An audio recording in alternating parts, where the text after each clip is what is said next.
Thank you so much, everyone, for coming today. It's fantastic to see so many of you here and from so many places around the world. And yeah, I'm looking forward to also learning very much from you, from your experiences of teaching and working in challenging circumstances.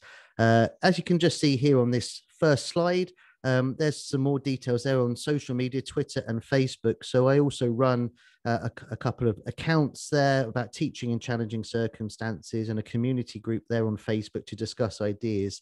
So please do consider joining those and sharing your experiences with other like-minded practitioners from around the world. That's a bit about me. Paul's already got into that, so I won't talk too much about that. But really just to say that the book which Paul mentioned, and I'll just show you on the video screen here, is the sort of the summary, I suppose, of 20, 25 years of working in this field, in education, in English language teaching.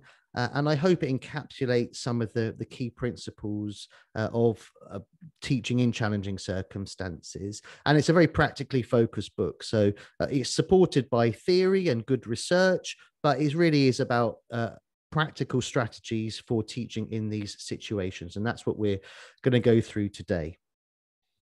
I've just put this quotation up here by the Brazilian educator, Paulo Freire, who may be familiar to many of you. And it's the reason I put this up, it's in my introduction to the book, because it captures what I really think education is for. Washing one's hands of the conflict between the powerful and the powerless means to side with the powerful, not to be neutral. Education is a political act, whether that's with a small p or a large p. Education is political, and we should recognize that. And we should, if we, COVID pandemic has given us an opportunity to really reflect on education around the world and to see the enormous disparities which exist between countries, between the global north and the global south, but also within countries as well, where even in poorer countries in the global south, you can find schools which are some of the very best in the world, and then other schools with huge classes, no resources, no infrastructure. The Millennium Development Goals from 1990s onwards did a lot to get children into school, but they did very little in terms of the quality of education, which is found in many institutions. And there are still huge issues with quality, with access, with inclusion in those situations. So these are the 10 strategies which we're going to look at today. And we'll spend sort of 3 or 4 minutes looking at each of these. Now, obviously, I could have written many, many more strategies, but in the time we've got today, these are the 10 which we're going to focus on. As I say, in the groups I run online on social media, it's an opportunity to talk more about these or to talk more about other strategies. So we'll begin now. We'll get started with our first strategy, which is about using positive language. How do we use positive language? Why is it important? Well, positive language is a very good way of building trust within a classroom. And without trust, it's very difficult to achieve good learning. And as many of you will know who work in challenging circumstances, those issues of trust are very, very important. And students, children often find it difficult to trust an adult, to trust a teacher. And therefore, that really does negatively affect their learning experiences, their ability to work with other students, and their ability to learn. So one way that we can build trust is to think about how we talk to children in our classes. Now, for example, one typical phrase in the classroom we might find is, "Come here." If we just change it very slightly to something like, "Anita, please come here," the difference can be very, very significant. Just those extra 2 words, using the name of the student and then being polite, using please. In a large class, young children can often feel anonymous. The teacher doesn't know who I am. And if they don't feel valued in a classroom as an individual, then it's very difficult for them to learn effectively. They can feel isolated. They can feel this is not for me. If there's no history of education within their family, if this is the first time they've come to school in a long time, if there's been a large gaps in their education, they can feel anonymous, they can feel isolated. Just using that name of that student can make them feel included in the process.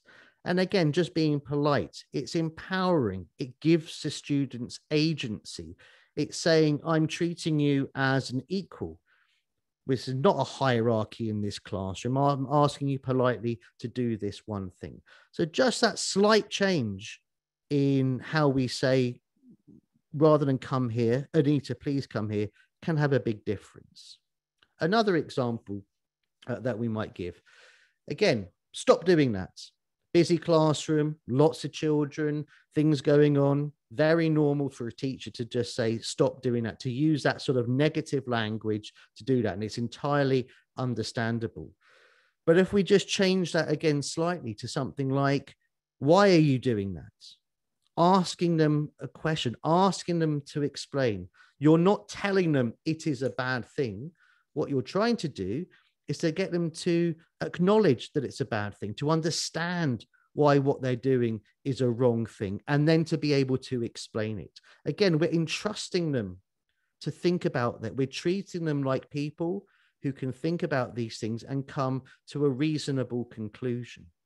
So again, it's difficult. And when there's so many things going on, teachers will often go to that thing of just saying, don't do that. But if we can take that step back, if we can take a little bit more time and ask those questions, then it can be a very positive outcome. Again, another couple of examples here of what teacher language can do, how teacher language can have this positive impact within a classroom. So, for example, saying, I liked how you worked together in that activity, acknowledging what the children have done as a group. Or, Rukaya, I noticed how you shared your book with Hala. Again, we are noticing this. The teacher is observing, the teacher is aware of what is going on. And if we say that, we're saying a positive thing to Rukaya about what she did, then in future, other students will want that feedback. Other students will want that praise from the teacher and will be more encouraged to do it. So a few principles then we can maybe follow here is, don't assume that any bad action is deliberately negative. Many children don't know the norms of what they should do in a classroom. They don't know how to behave in a classroom because they have very little experience of that. They have never seen positive outcomes in a classroom. They don't know how to behave. If they see a pen and they want to use it, they may just grab it to use it. That's an entirely logical thing for that particular child to do. So we have to model how to do things like that, how to model borrowing a pen from another student. Give students that opportunity to think about why they've done something. And students like pleasing their teacher, so tell them when they have. And even just these small changes, as I've said, change one or two words can have a big impact. And also don't be afraid to use multiple languages. You know, sometimes teachers can feel it's an English language class, for example, I must use English. Well, actually it'd be much more effective, have much more impact if they use the first language of the student. So don't be afraid to do that. Okay, so moving on to our second point here about creating a positive classroom environment. So here is a picture of a classroom in South Africa, typical of many classrooms around the world. What I'd like you to do now is in the chat box to share your thoughts on this. Okay, I'll share my thoughts in a minute or so, but if you can just share your thoughts here, think about these factors that are listed here and how they are relevant in creating a positive environment in the classroom. Okay, so just 5 factors then. So weather, seating, clothing, the connection to the space, to the physical space of the classroom, and then also the language. Okay, so have a think and please share your thoughts in that chat box. There may be similar things to your own experiences in your own classrooms. or there may be different things, but please do share some of your thoughts in the chat box related to your own experiences. Okay, so just looking then, so they're not interested, lack of motivation, it's too hot or too cold for the students, won't be able to focus. Large number of students in the classroom, students are disengaged, overcrowded, no furniture, diversity, lots of great ideas, going faster than I can read them. Fantastic. Thank you for your active inputs here. It's fantastic. And what we can try and do is capture some of these afterwards in the chat box. So I think there's lots of really, really interesting points coming out of this. I'm just going to share, please do carry on. I'm just going to share some of my thoughts on this as well. Okay, so yeah, as someone mentioned there, so one question that we can ask, and again, I try and phrase these as questions, because I think when we phrase something as a question, we're demanding an answer, and it can really help us to work out what's important and what we're trying to do. So one question: how do the external weather conditions affect the learning? Another question: do the seating arrangements maximize learning? Some students have uniforms, some don't. How does this affect the learning? Do students feel that this is their classroom? Do they feel that they own it, that it belongs to them, that they are valued and they are right that they are in this classroom? And then does the classroom language exclude some students? Does it negatively impact on their ability to learn? Okay, so those are some 5 questions we can consider. My answers to these, or some strategies that we can maybe think about. Well, with regards to the weather question, what we could say here is that ensure the same students don't always sit in the worst places. You know what it's like in a classroom, if there are good places to sit and there are bad places to sit. And at the start of the lesson, there may be a rush to get to those better places. And it may be the same students who are always being left out, who are always being marginalized. And that can become a form of learned helplessness. They feel, well, I'm always in the worst place. I'm the worst student. There's no point in me learning. So you might think about, for example, having a rota about where students sit, and you change this on a weekly basis. Now, that doesn't obviously have to be on a specific spot, but it might be in a quarter of the classroom. You divide the classroom into 4 quarters, A, B, C, D. 1 week you're in A, 1 week you're in B, 1 week you're in C, the next week you're in D. You keep on moving the classroom around. Change and experiment with the seating. Be bold. Often we find with the classroom furniture we just use it. We just don't change it. We leave what's there. We don't do anything about it. But the classroom seating has an enormous impact on the pedagogy within a classroom, has an enormous impact on the perceptions of education and what I'm allowed to do within the classroom. If students are sitting in formal rows, then that conveys a certain message about how the teacher is going to teach. You're going to sit there, you're going to write, you're going to listen to me talking. It doesn't encourage that participation. If we look in this classroom, one thing we could do is put the students into islands, so they are sitting around 2 desks put together, for example. Or we might make a U shape around the corner, around the whole room where they are sitting. We might take the furniture out completely. Is the furniture there really adding anything to the learning? There's a debate to say that it's not, and we could just remove it. So I think as teachers, what we need to do is to think more creatively about how we use the seating and what we do, and not being afraid to change and experiment. Now, I know many teachers find that difficult. They say in their school, other teachers don't like this, or the head teacher says you can't do this, or the students won't like it. And that can happen. But I think it's part of the process of having those conversations with your colleagues about why you're going to do it, or just experimenting and say, well, let's try for a week and see what happens. And we can then measure if the learning experience is improved. Uniforms can be a real divider within a class, because they're often linked to the socio-economic situation of those particular students. if we make an issue about it, if we complain to our students about not wearing the right uniform or whatever it may be, that can be a double disadvantage to those students. The first thing is they already feel I look different to the other students. And then the second thing is the teacher is angry with me. And the teacher is angry with me for something which is not my fault. It's not my fault that my family can't afford the uniform. It's not my fault that this is the situation. So we have to be very conscious of where our students are coming from and the reasons why they might not be able to have the uniform. Decorate the walls. Let students decide what goes up. Don't assume it will all get ripped down. Okay, if we can put up student work on the wall, just with tape, maybe a bit of tack to do that, suddenly it can transform the space. The students feel, okay, this is my space. This is my classroom. This is our work. This is what we have done. They feel valued. And in many situations, children don't feel valued. They feel marginalized. The classroom is a space that we can value what they do and empower them. And if it does get ripped down, it's not the end of the world. We've at least tried to do something, and we can try and understand why that maybe would happen. But don't let the fear of something like, it will get ripped down stop you from experimenting with this.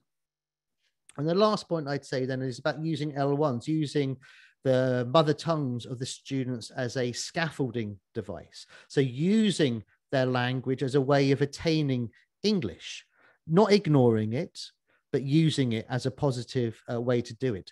Because often what we do is that we ask our students to do things which are linguistically hard and also cognitively hard at the same time. And that's a really, really difficult thing to ask a young person to do. I want you to answer this question in a different language. And English might be their second or their third or their fourth language.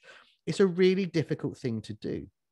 So one option might just be to say, okay, here's the question. Talk about it for 1 minute in your own language.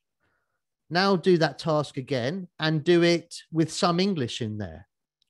And then you can advise them. You can give them the words. They can ask you the questions. They might say, please, what is this word in English? What does this word? How do I say this? Then they are curious. Then they are asking you to give them that language. And that's a much more powerful thing to do than just letting them talk for a little bit of time, but finding it really difficult, because that becomes disempowering.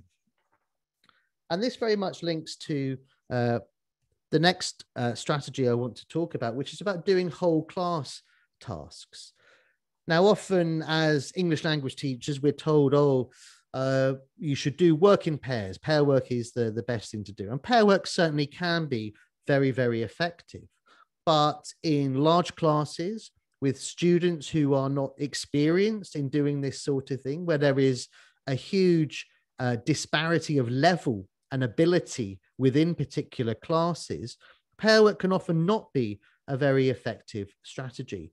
And we often don't think about it. We just say work in pairs, students talk for 20, 30 seconds on the task, and then they talk about something else. Then they talk in their own language about, what they're doing later, or what's happening in the local area, or when they're playing football next door, whatever it may be. So I think there's a real value in trying to promote more whole class tasks. Now, these tasks may take more time to set up initially. There is some explanation that needs to take place. Students need to be guided about how they can do this effectively. But once you have done this, once the students understand what they have to do, there is lots and lots of reward that can come. So this is just an example task, a mingle activity, where students, for example, they have to ask a question like, what's your favorite color, to at least 6 different people in the group. They go around the group and ask a question, and then you can take feedback. So they are getting that practice, that task repetition practice. That's how we can really acquire and become secure in the language, is by task repetition. These activities as well are very, very good activities for mixing girls and boys together, or different ethnic groups, or whatever it may be.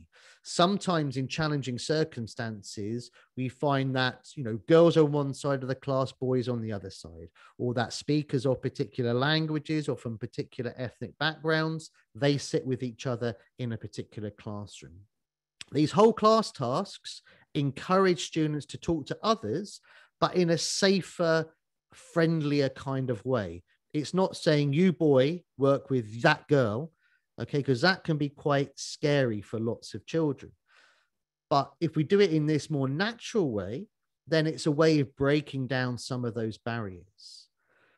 This share activity as well is another example of doing that. So groups may do work on a large piece of paper. When that activity is finished, one or two members of each group stay where they are and hold that piece of paper up. And then the other children circulate around the other groups and look at what they have done. So again, this is a way of developing confidence, of sharing what you have done, and feeling rewarded for that. We've done a task. Let's tell others what we have done. It's a very motivating thing to be able to do. And this last one, it's a very well-known arrangement. It's one of my personal favorites, and I think it's highly, highly effective, this onion ring or donut mechanism there.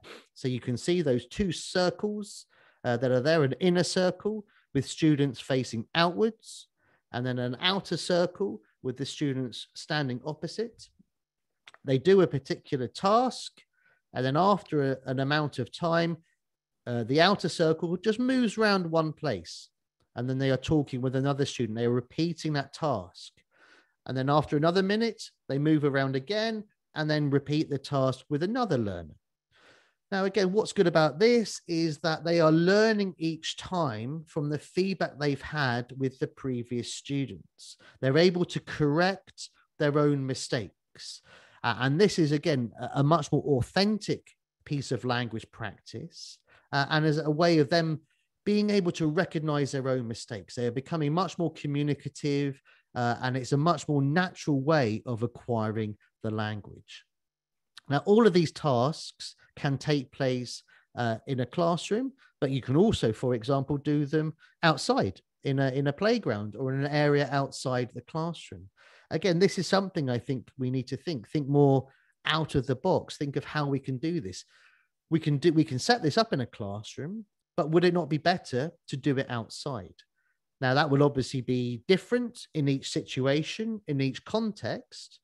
But my point would be, if it feels like something that can be done, why not try it? Okay, point 4, strategy 4 is about collaboration.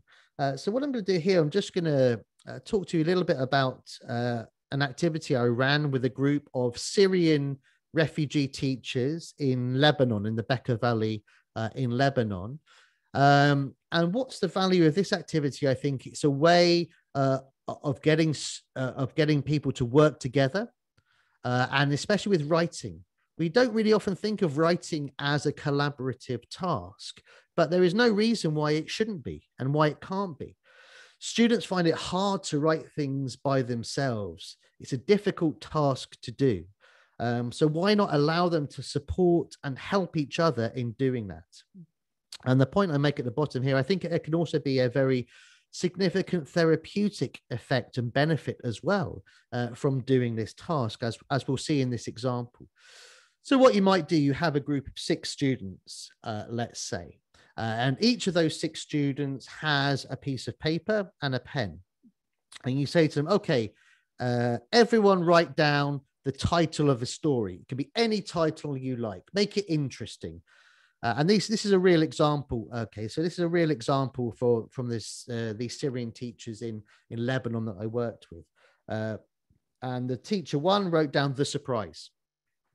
Okay, so what happens then is, rather than that student writes the story, they pass it they pass it clockwise. They give their story to the student who is next to them. Okay, so student 2 then gets that, and they have to write the characters of that story. So student 1 has written the surprise. Student 2 now has to say, who are the characters in the surprise? And an example I'm giving, they had this. So there was a father who was a baker, a mother who is a housekeeper, and a daughter. Okay, so now student 2 passes it to student 3. Student 3 reads what has come before, and it says draw a picture. So they have to draw a picture based on the information which has come before. And that's what they came up with in our example there, the picture of the family. Okay, then it goes around to student 4, and they have to write paragraph 1 of this story. So what they're doing is they are reading what has come before. They're reading what their classmates have written, and they are building on that. And this was the example here. So once upon a time, there was a family of father, mother, and a little daughter. They were living in a small, beautiful house. The father was working as a baker, and his wife helped him to make bread and sweets. Okay, so far so good. Now we pass it on to the next student, and they have to carry the story on. So they read everything that's come before. They're reading what their classmates have said, and they're carrying it on. So it takes a twist. Their daughter is missing. They come home after a busy day when they said, "Hey, Nora, where are you?" There was no answer. The mother started crying, and the father felt hopeless. Now, from my side, this was very interesting working with this group of teachers to see how quickly things went difficult, to see this direction in which they took the story.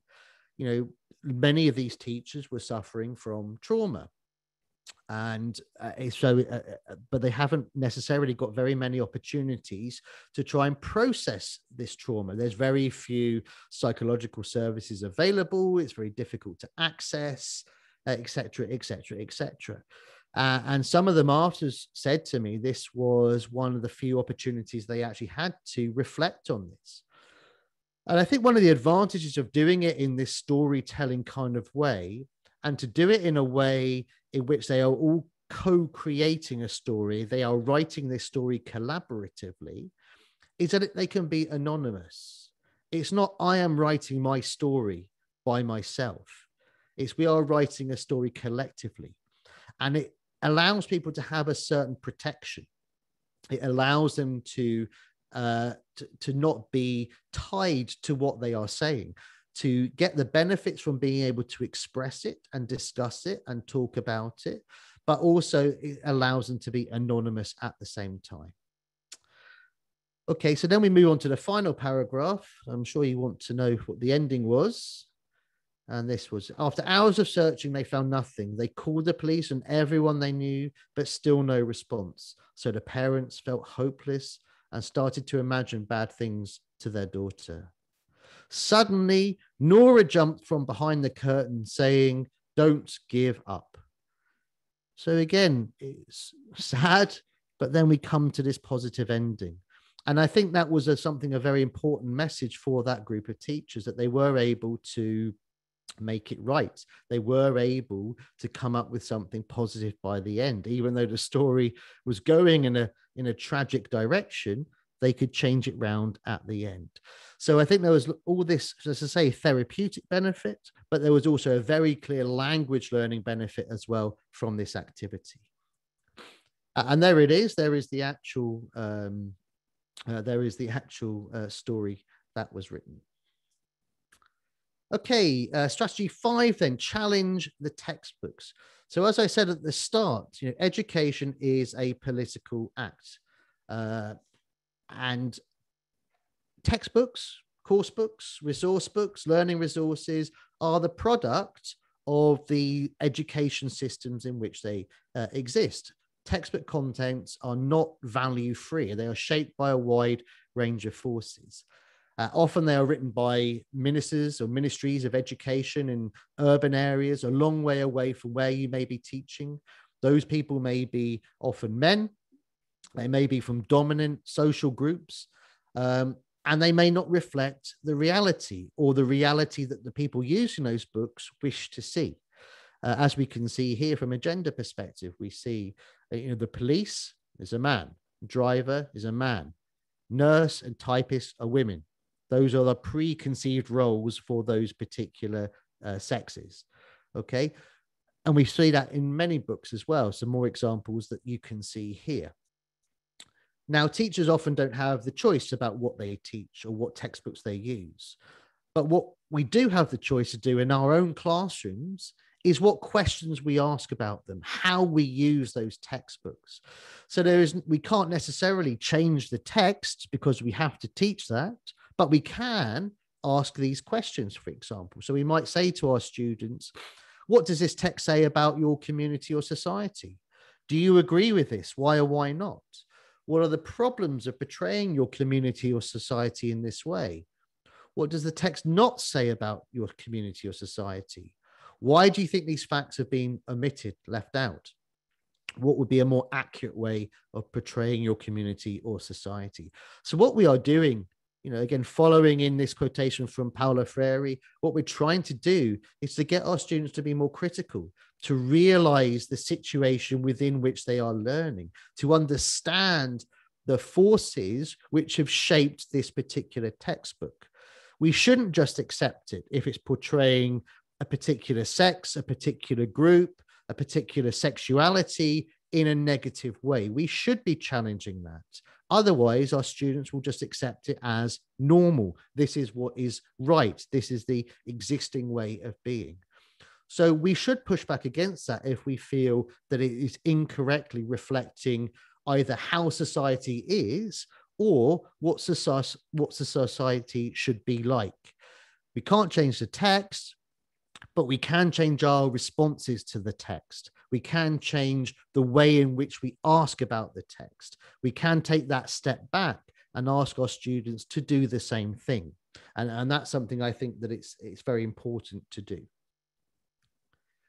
Okay, so halfway through then, so on to strategy 6, which is about linking learning to community and the outside world. And I think this is something that's more important than ever in the post-pandemic era. So many children have had their education negatively impacted. And we need to look to our local area, to our community, to our society to support us and to help us and to be involved with that and to understand it more and more. This is an extract from my book, which does this, just a very simple activity called Listen to the World. So what you can do is ask all the students to get up, go outside. They should all take a pencil and some paper and just walk around for 5 minutes. As they are walking, they should write down all the sounds that they hear. And they can do this either in English or in their own language as they prefer. If they don't know the words in English, they can write it in their L1. Then the students come back to the class. In pairs or small groups, they can discuss the following questions. What was the sound you heard the most? What was the most interesting sound? What was the most unusual sound?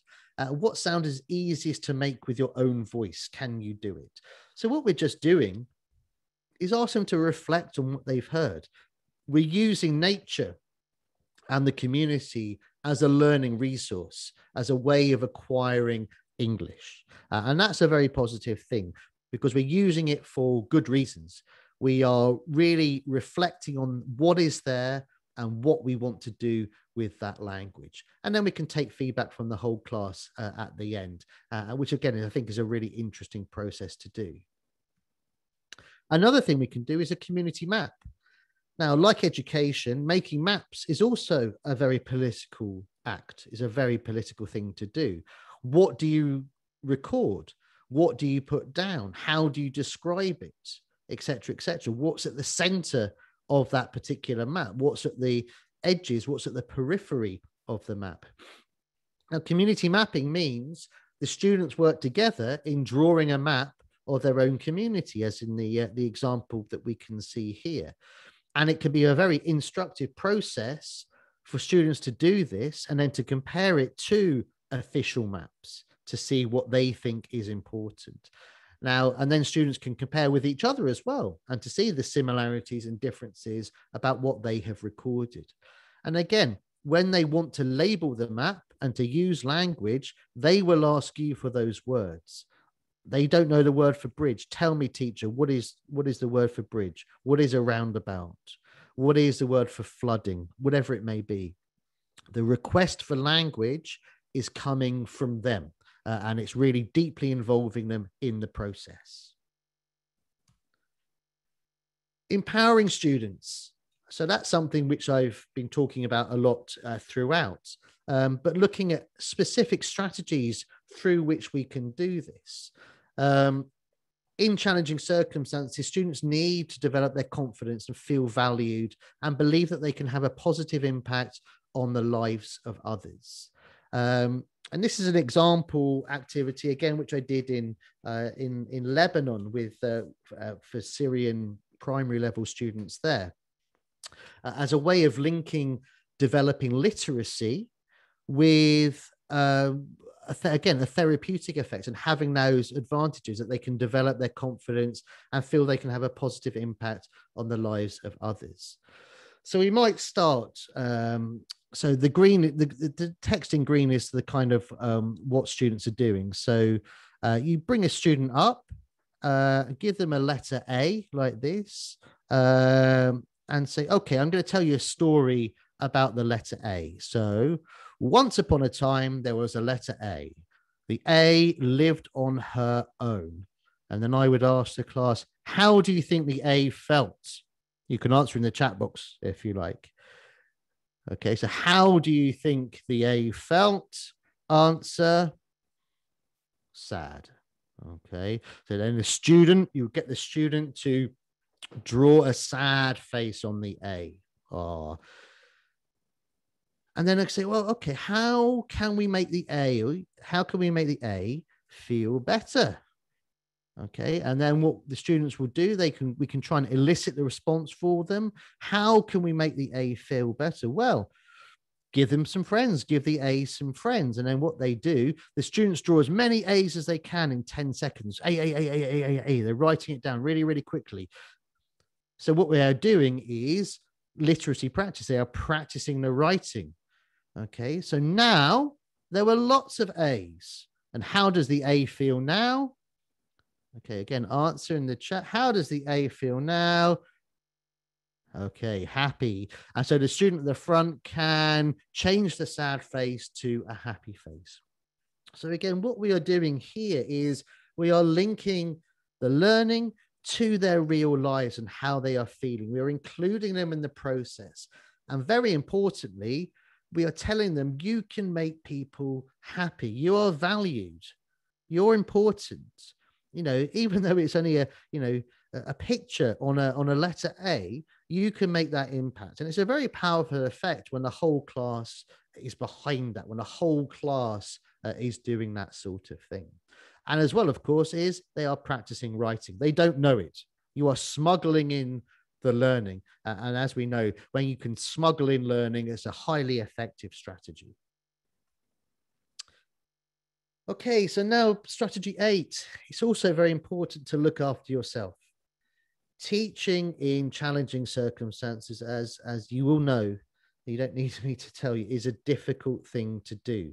And it's very important to look after yourselves in doing this. And I'm going to just say sort of 2 rules or 2 strategies for this. One is don't blame the students. This quotation from Madge Bray, I think, sums it up nicely. A child's current behavior often reflects an essentially sane response to an untenable set of life circumstances. You know, the way a child acts, the way a child responds in a classroom may be entirely normal. They may be behaving what we would say they're behaving badly, they're behaving poorly. But considering their background, considering what they've gone through, considering the fact they may not have eaten breakfast that morning, they may have been sleeping on the floor, they may have been working, who knows what that situation is. In many ways, their response within the classroom may be entirely rational. And I think that's an important thing to remember. Again, this is an extract from the book. There may be all sorts of reasons why children act in this particular way. They're depressed, they're stressed, they're sad, they don't feel well, someone hit them, then their parents is ill, they're confused, they don't understand what they have to do, etc. There can be a whole host of reasons why this is happening. And that's one thing I think it's important to remember. And the second thing is don't blame yourself either. Don't blame the students, but don't blame yourself. And again, this nice quotation here from Alicia Ferguson Garcia: I was blindsided by the emotional aspect of teaching. I didn't know how to handle it. I was hurt by my students' pain, and it was hard for me to leave that behind when I went home. And I'm sure many of you feel that, that division between home life and work life is extremely challenging to get that balance right. How do you leave it all at the door when you know what those students in your school are doing? But what it's important to remember is there are limits to what you as a teacher can do and what you can give to each student. For some, not even your maximum will be enough. And I think, you can only be the best teacher you can be in those situations if you also look after yourself. And in this diagram here are some suggestions about how you can do that.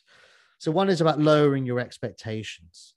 We want our students to do as well as possible, but, for the reasons given, that may not always be possible. They will always be able to do their best, but that might not be meeting particular targets or doing particularly well in examinations or whatever it might be.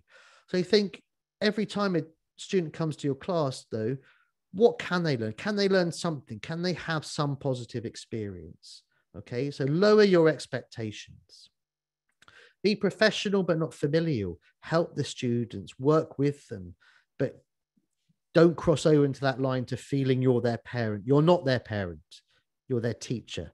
And trying to maintain that is difficult, but I think important so that you can be as effective as you can be within the classroom for all of your students.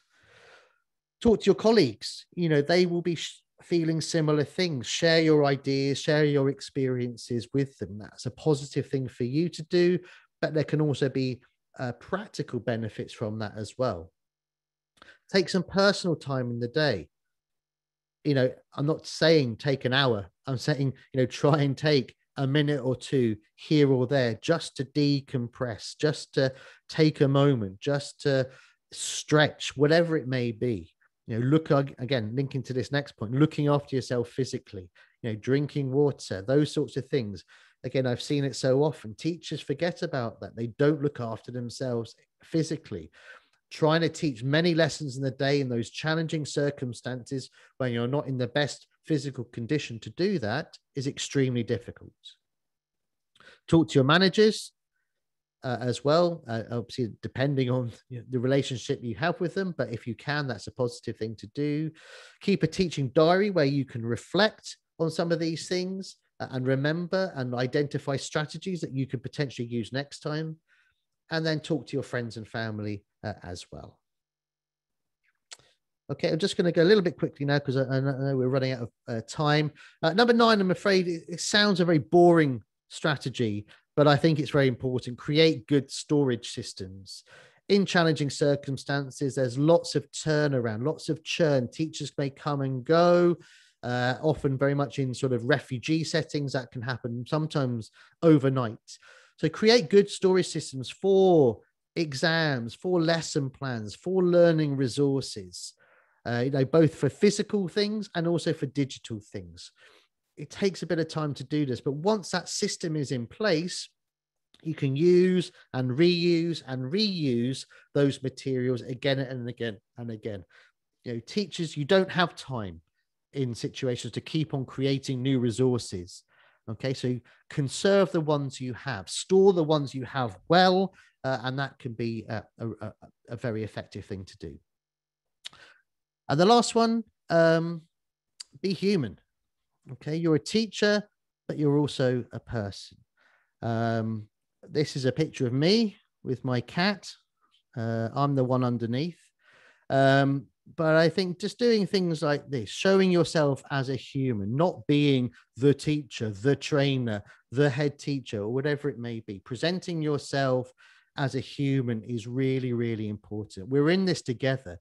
We're trying to work through these difficult things together. I'm on your side.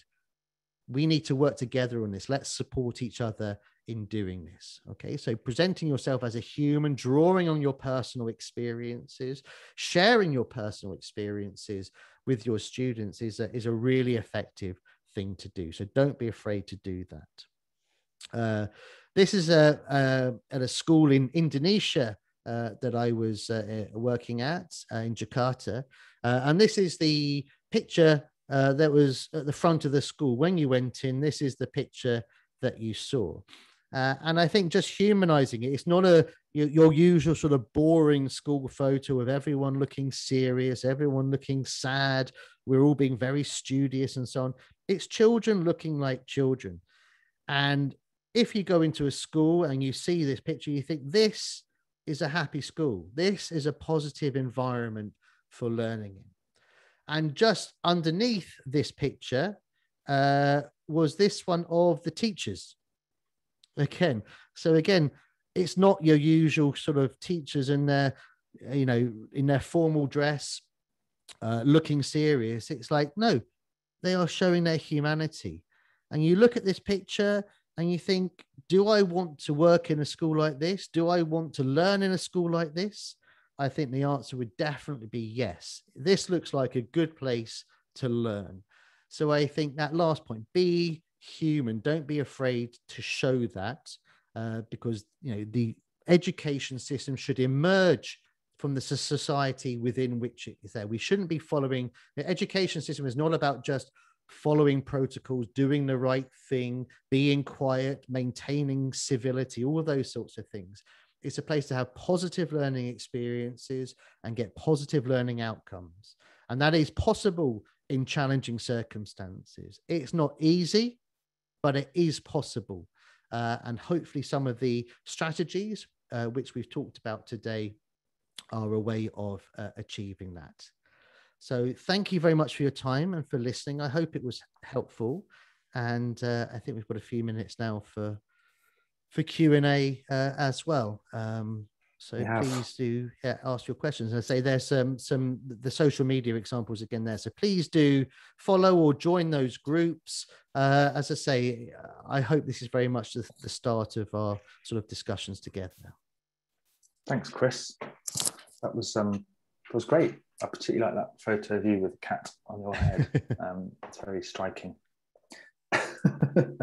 Really interesting. And I mean, personally, I think for me, this sort of, and obviously, the earlier strategies resonate, but perhaps the two that resonate the most were the last two about being kind to yourself, particularly at the moment. I think with everything that's going on around the pandemic and stuff, it's very easy as teachers to sort of feel that we're having to do everything we can for our students and neglecting ourselves somewhat. Absolutely. So, it comes from a good place, because you want to be, because for many students, you are the most important adult in their lives, and that is a hell of a responsibility. That really is. Mm-hmm. But you've got to find some way of distancing yourself from that. Otherwise, it can become sort of too much, I think. Mm-hmm. Yeah, no, absolutely. Exactly. If you want to do a good job and put the other strategies into place, and it sort of starts with a foundation of, looking after ourselves. Exactly. No, interesting. Thank you for those, and lots of praise as well for people watching. So thank you to everyone for your comments as well throughout the presentation. I've picked up on a few comments, but I'm just aware of time, and maybe we want to get to the questions quite quickly. This is one from Maria, who put it in quite near the beginning. So she's been patiently waiting for an answer, so I'm going to throw this one at you. This is the first one. So do you think that different cultures and traditions and even countries accept different things or see things which are acceptable in one place that are not in another when you're teaching? Yeah, I mean, absolutely. And this is, I suppose, what I'm trying to say with, teaching is a political act. Education is a political thing. And you have, as a teacher, you have to navigate your way through that. And it can be challenging, because I think I think as teachers in challenging circumstances, you have to find a way of being able to express yourself as you want to express, to say the things that you say, or to enact the values which you have, but also within the wider framework of the society and the community that you're working in. So again, I think sometimes teachers have to sort of tiptoe their way through some of these issues. But what I think is important is to engage with them. I think often the advice is to sort of ignore them or pretend they're not there. but I think that can just make those issues more challenging. You know, if there are different cultures and traditions, you know, let's try and learn from each other. Let's try and understand where people are coming from in those things, not to necessarily say this is right and this is wrong, but to have a discussion about those different things. So I think, yeah, one of the roles of a teacher is to create opportunities for students to share these ideas in a safe space, and to feel that they are able to do that. Yeah, I mean, and it's quite a simple thing to do often. I mean, you showed the example there with the, you know, the gender and the taxi, you know, driver's a man, and the, you know, policeman is a man, and, you know, I mean, it's just a very simple. Why, you know, throwing out to the students, why is the policeman a man? Why is the typist a woman? You know, just, and, you know, not necessarily, possibly not even having that discussion, but just sort of leaving it there, hanging, so that they're like, well, yeah, actually. Yeah, exactly. You know? And again, not necessarily even answering it, sort of saying, you know, because that may be that may be an accurate depiction of the society. You know, in many situations, you know, 99% of police officers are men. But then you can just ask, as you say, that follow-up question, is that right? Should that be the case? Is that, you know, and again, in some situations, it's difficult to answer that question, but you can raise the awareness of it. You can, as you say, take the students down that path without necessarily showing them the destination. Yeah, exactly. Nice. Just a quick question: the map activity, is that an individual activity, or is that a group activity? No, so I would consider there, for example, you can use a snowball activity type there. So you might start by saying in pairs, you know, talk about what you would have in the map. What are some of the most important places locally that you would put on the map? Then you might say, well, get into a group of 4 now, double up, put 2 pairs together, share your ideas with that, and then they can create that by themselves. And then, for example, you put 2 groups of 4 together to make a group of 8, and they can then compare their maps and see what they did differently and so on. So, so no, I would not say it's an individual activity. I think it's something you can start in a smaller group, but then sort of build it up can be quite an effective way of doing that. Okay, a couple of questions which sort of relate to another question. That sounds cryptic, doesn't it? So the question I want to ask is, this is from Solomon, asking what was the most extreme challenge for you in a foreign country, and sort of related to that, a couple of other questions. So you've got questions around how to deal with students who are very shy, perhaps students who have certain kind of behavioural sort of issues. Yeah. Did you experience all of those kinds of things when you were sort of researching for the book and when you've been, you know, traveling? Yeah, absolutely. And I think that, I mean, it's true in any classroom. You know, you have that, whether it's a well-resourced classroom or a classroom in a challenging situation. But I guess in challenging situations, there's much less support for those students if they do have special educational needs. For example, they do have social, emotional, or behavioural difficulties. You know, they don't have that additional support. There's no teaching assistants to support with that, or whatever it may be. There's no specialists. And it comes back to that the teacher then is responsible for all of those things. You know, the teacher has to wear all of those hats. They have to teach that wide range of students by themselves. And that's an extremely difficult thing to do. So I think, again, yeah, that is one of the huge challenges that as teachers that you face. And that's why I suppose that links back to the point I was saying about lowering your expectations, you know, because if you do have a class with children who are in that way, it is difficult to meet the needs of all of the students. And that's why you maybe need to think about how you can work with large classes in different ways, setting different types of tasks. So that might be, you have must activities, which you want everybody to do. And then you have could activities, which, you know, the stronger students can get on with and work with each other on by themselves, so that you can give more attention to those particular children. So, yeah, I think that is one of the, again, to answer the other question, yeah, that is one of the biggest challenges, is when teachers have to wear all of those different hats by themselves. And it's amazing how much teachers do in those situations. Yeah. Okay. Obviously, okay. Last probably last question. We can bring some of these over into the Facebook Live next Tuesday. Yeah. Obviously, there's questions around online teaching, and this book presumably was largely written before, or a lot of the strategies came about before. You're talking about traveling before the sort of pandemic and things like that. Are these activities kind of applicable? I mean, what's the question? Can these activities be sort of adapted? I mean, obviously teachers are very adaptable people generally, because they have to be, but you know, with some of these strategies, would you say this book is something that people who are teaching in online contexts, particularly contexts where perhaps there are less privileged students who perhaps don't have the access to the technology that we do in other countries, is this book useful? Yeah, definitely. There's lots in there that can be adapted to a remote teaching situation, and advice about how you can work with that within those sorts of situations. Certainly, one of the issues that I kind of concentrate quite a lot on is digital equity.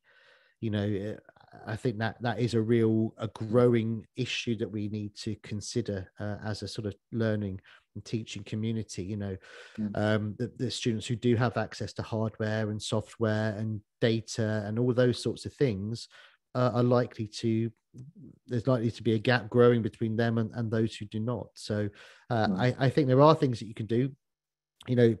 It's to do things like, for example, making sure you don't use lots of pictures and videos, because people might not be able to access them because of data charges, or don't make every lesson sequential. There should be lots of recycling between sessions, because students might miss out a particular session for whatever reason, and we don't want them to fall behind as a result.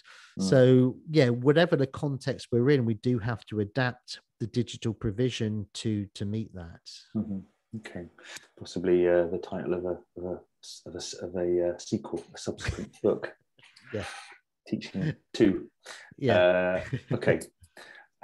There are other questions. Some of them are related to certificates, so I'll just deal with that now. But in terms of questions for you, Chris, I think there are some there that we'll kind of bring over.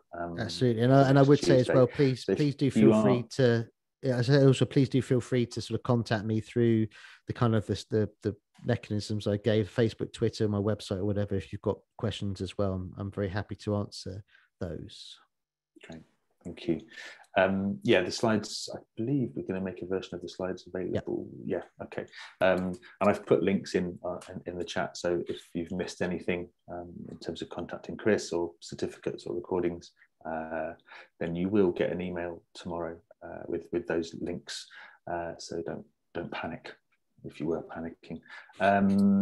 That's pretty much everything. Just to say very quickly, because questions about certificates, yes, I did say at the beginning about certificates. I have been putting links in the chat for those for certificates, so please do look out for those in the chat, and also complete the feedback survey, please, and look out for the email tomorrow saying thank you for joining, which will also include most of those links. I think our next webinar is on the 29th of April, and that's going to be with Judy Boyle. She's going to be looking at kind of how to deal with issues around human trafficking and so on in English language teaching. So look out for that on Teaching English. Chris, thank you ever so much for that. Really useful, and lots of great comments. So thank you. It's been very fantastic. useful for everyone. And thanks everyone for coming. And we will be back in a couple of weeks. And Chris will talk to you on Facebook. So if you're going to join us, have a look on the Teaching English Facebook page. That's next Tuesday at midday UK time, where we'll be doing a 30-minute Q&A with Chris. So if there's anything you want to ask, have a think, and join us on Tuesday. Until then, we will see you next time. And Chris, see you again probably very soon, actually. Yeah. And take care. Thanks a lot. Bye. Bye, everyone.